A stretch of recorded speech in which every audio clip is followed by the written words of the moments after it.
Let's say we have 4 points and we connect the 4 points. We have a quadrilateral. There's nothing unusual. Now imagine all of these vertices fall on a circle. The normal quadrilateral becomes a special one, a cyclic quadrilateral. So in a cyclic quadrilateral, all the vertices are concyclic, which means they all lie on a single circle. The sides of the quadrilateral become chords of the circle. The circle is called as the circumcircle, so its center is the circumcenter and the radius becomes the circumradius. Let's remember that all triangles will have a circumcircle, but not all quadrilaterals have one. So cyclic quadrilaterals are a special type of quadrilaterals. A square and a rectangle are quadrilaterals which are always cyclic. A trapezium with its non-parallel sides equal is an isosceles trapezium, which is also a cyclic quadrilateral. When a kite has two right angles, it becomes a right kite. This is also a cyclic quadrilateral. Another special type of a crossed quadrilateral is an antiparallelogram. This is also a cyclic quadrilateral. Now let's say we have a cyclic quadrilateral.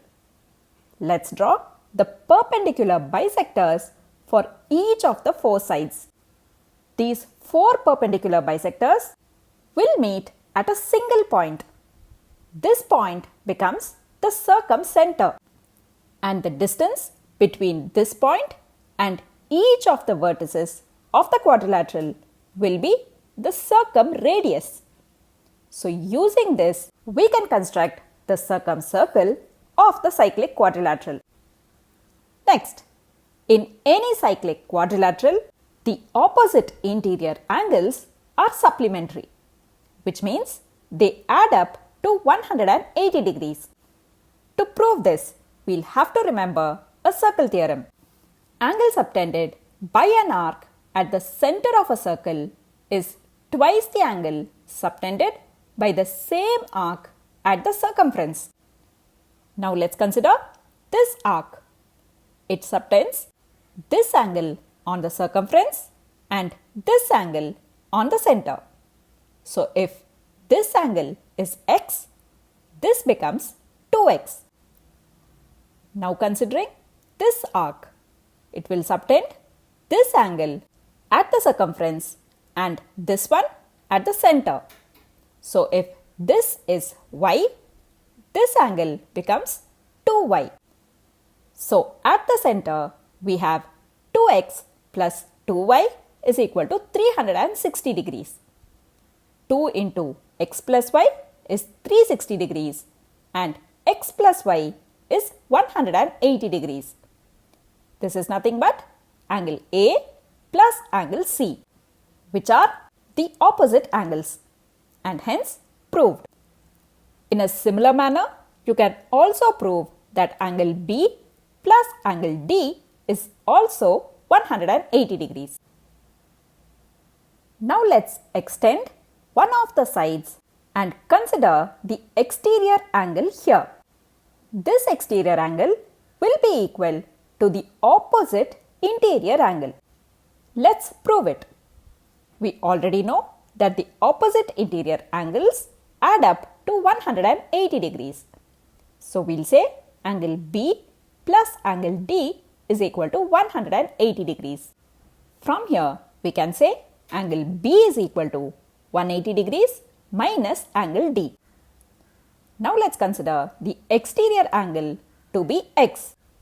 So x plus angle D is equal to 180 degrees, which means x is equal to 180 degrees minus angle D. Since in both these equations the right hand side are the same, we can say x is equal to angle B. In a similar manner, we can say this exterior angle is equal to angle A. This exterior angle will be equal to angle C. and this exterior angle becomes equal to angle D.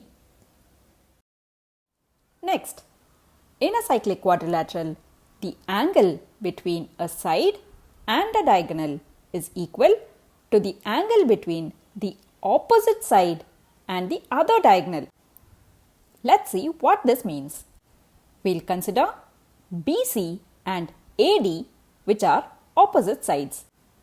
The angle made between BC and the diagonal AC is angle ACB, and the angle made between the side AD and the other diagonal BD is angle ADB. These two angles are equal. To prove this, we'll use the circle theorem, which states that any angle drawn from the same chord to the same segment of a circle are equal. In our case, we'll consider the chord AB. The angles ACB and ADB are both drawn from the same chord to the circumference of the circle. So these two angles are equal. Similarly, if you consider the side BC, which is a chord again, the angles BAC and BDC are equal. If you consider the side CD, angle CBD and angle CAD are both equal.